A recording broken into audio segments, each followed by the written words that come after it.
everyone! Welcome back to my channel, Ramos Food Vlog. For today's video guys, so ayan na nga, nakita nyo naman sa aking introduction pa lamang. So magluluto tayo ngayon ng... Ayan. So actually, lasagna talaga yung gusto kong lutuin. Kaso nga, wala akong makita ng pang lasagna talaga. So ayan, nag-fettuccine na lang siya. Pero mas masarap talaga sa sa carbonara tong fettuccine guys. So ayan na nga, nakita nyo na nga, nag-boil na nga ako nito. Right after natin na ma-boil yung ating noodles guys. So ayan, syempre kung pang lasagna talaga yung rectangle ba yung ginagamit ko. Hindi ko alam kung ano tawag sa noodles na yun. Pero noodles na natin mga yun. Ayan, so inaano lang siya. So parang dinidrain lang siya ng pagkaano. Pero ayan naman, lahat naman ng mga noodles na i-drain. So drain lang natin yan guys. So ayan, naggamit lang tayo ng strainer and then with running water para ma-cool down natin yung ating noodles. At hindi masagi yung ating noodles. So, ito na nga guys, yung ating mga gagamitin ingredients para sa ating gagawing dish for today. So, yan na nga yung ating pasta, yung ating fettuccine. So, meron ako dito mga leftover. Actually guys, mga leftover foods na to. Nasa rep. So, nakita ko lang. So, yan. So, kinuha ko na siya. Pati yung itong gata na coco mama na yan. So, leftover din yan. So, mamaya sabihin ko sa inyo kung ano yung lasa. Kasi dapat talaga yung... nakalimutan ko. Bechamel talaga yung ginagamit sa ano. So, hindi talaga siya ginagamitan ng gata na ganyan. Pero nakita ko nga meron. So, try ko lang kung ano magiging lasa niya. Pero gata, madaling naggata nga siya. So, parang nag-iba yung lasa niya. Hindi siya actually katulad ng bechamel na mga white sauce. Yan. So, dito nga sa akin pan. So, nag-preheat na nga ako dito ng butter yung ginamit ko. Yan. Butter or margarine, guys. So, pwede din oil. Ayan. So, gigisa lang tayo ng onion and then ng bawang. Onion sa bawang, so English at Tagalog yan. So, ayan na guys. So, pa-aromatics lang natin yan. Para pagka naamoy na natin yung aroma yan, so pwede natin ilagay yung ating susunod na ingredients. So, itong susunod na ingredients ko yung nakita ko lang din sa ref. So, ang dami na kasing leftover ng makain. Pero ganyan. Ayan. So, yung pinaghalo-halong burger patty, tapos meron diyang hotdog, ayan, so nagsama-sama na nga siya. So ginamit ako na siya ng food processor para mag-grind siya, so ayan, so parang na siyang ground pork or ground beef, ayan na. So halo-halo na natin yan. Diris-dirisin lang natin yung mga buo-buo pang natira, and then yan, nilagay ko na nga yung ating mga pampalasa. So, naglagay ako MSG ng granules and then ng black pepper. And then, naglagay din yata ako dyan ng garlic powder. So, alam nyo, lagi-lagi yung ginagamit. Maganda itong gamitin yung garlic powder kasi paano talaga siya ng pang-enhance ng lasa ng mga lutuin na may ginagamitan ng mga bawang. So, ayan. So, naglagay din pala ako ng 1 pack ng oyster sauce.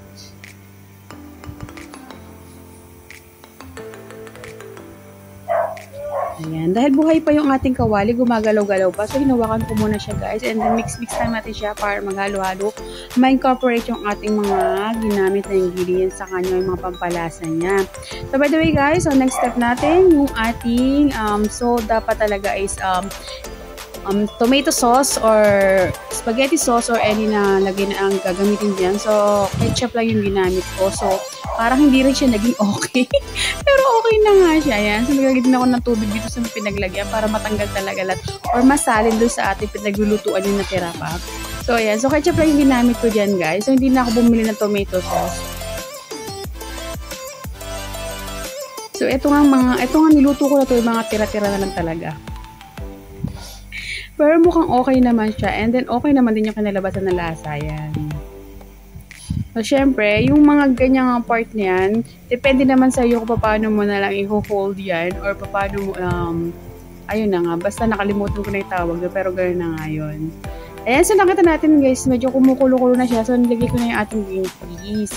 Ayan, so nakita ko talaga sa FB to, parang natakam ako ng konti. So, nakita ko para may nilagay siyang green peas. So, naglagay din ako ng green peas.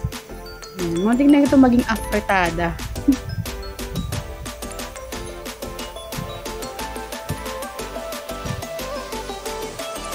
Ayun, naalala ko yung sinasabi ko kanina kung paano pala natin ma-execute yung mga bagay-bagay. So, inisip ko talaga siya. So, by the way, after ko nang ginawa yung aking toppings, so, dito naman, gagawa tayo ng bechamel. So, dito sa aking hook, ayan. So, naglagay lang ako. Ang una ko nilagay doon is water and then flour lang or cornstarch. So, konti lang siya, guys. So, dadagdagan lang natin ng, kung may milk powder kayo, pwede milk powder o kaya fresh milk. So, may nakita nga ako ditong gata sa amin. So, yun na yung nilagay ko. So, dahil naggata siya, so naglasa siya talagang gata.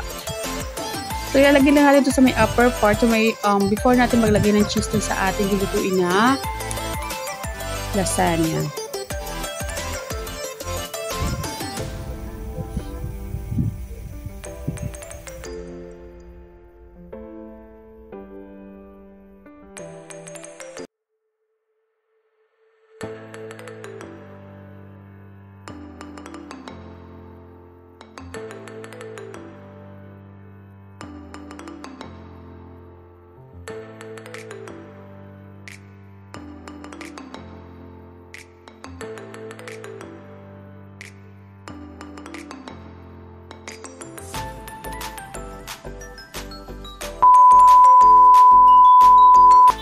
So, yan guys. So, lalagay na natin siya sa ating pan.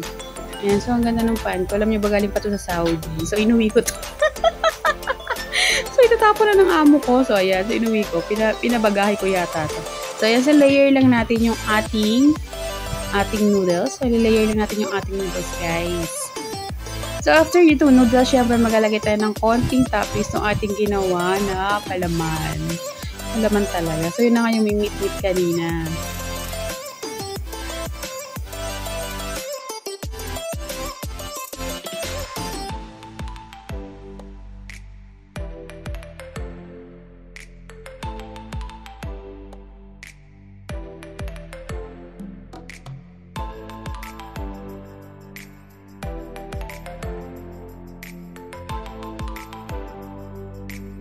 So, ayan na nga guys. So, pupour lang natin siya. Lalagay lang natin yung ating ibabaw ng ating noodles. So, layer lang yan guys. Hanggang makoat natin lahat ng upper part. And then, right after nya, maglalagay tayo ng second na noodles. Second na noodles. So, third layer natin is noodles again. Ayan.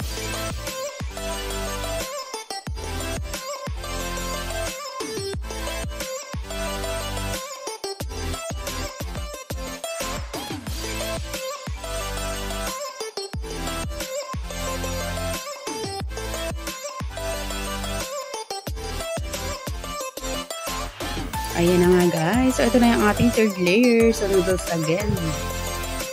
Then, after nyan, yung fourth layer natin is meat ulit.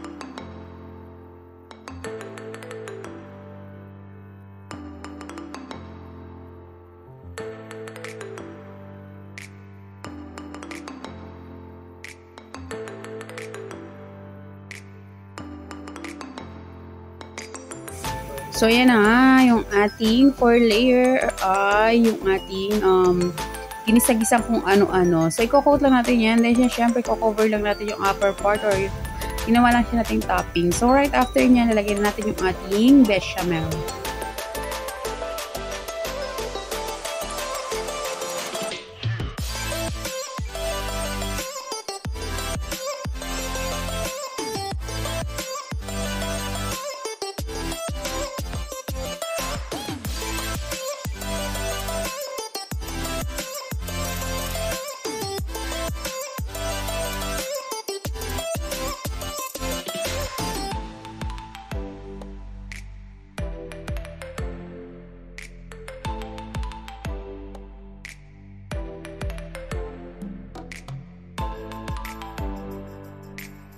So, yan na nga guys. I-pour lang natin siya. Ikalat lang natin siya sa may babaw nung ating ginawa. Ayan. Yung ating pinagpatong-patong na kung ano-ano dyan.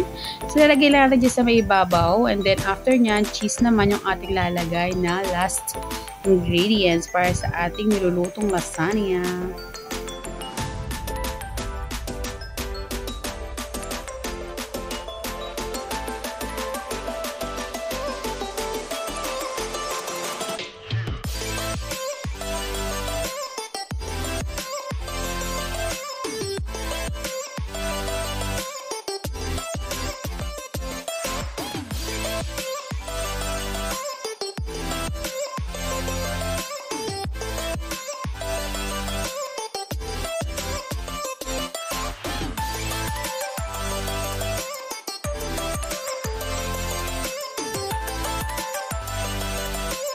At ayan na nga guys. So kitang-kita nyo naman. Hindi ko na kailangan sabihin pa kung ano yung nilalagay ko. Yan. So naglagay lang ako ng sliced cheese. So akala ko talaga nung una, nung hindi pa ito naluluto, akala ko yung mag-melt ba siya. So, inaasahan ko na mag-melt siya, pero hindi siya nag-melt kasi para siyang cheddar cheese. Yung cheddar nga talaga siya yata. So, gusto sana mozzarella sana yung lalagay para nag-melt yung cheese natin. Pero okay na rin yan. So, wala naman tayong choice kasi yun na nga yung nalagay natin. So, this time guys, ayan, nag-preheat na ako ng oven. So, nilagay ko lang siya. And then, lulutuin lang natin siya for about mga 25 to 30 minutes. Ayan. So, ayan, after nyan, okay na yan. And then, take him on time. Yan. So, nagkuha lang pa ako ng konti dito kasi hindi ko naman kaya umusin yan dahil sobrang dami niyan. So, actually, 1 kilo yata yung fettuccine na yan niluto ko. Thank you for watching guys. Stay tuned for my next cooking series. So, next cooking vlog. Kung ano naman ang susunod kong lulutuin. So, thank you always for supporting my channel.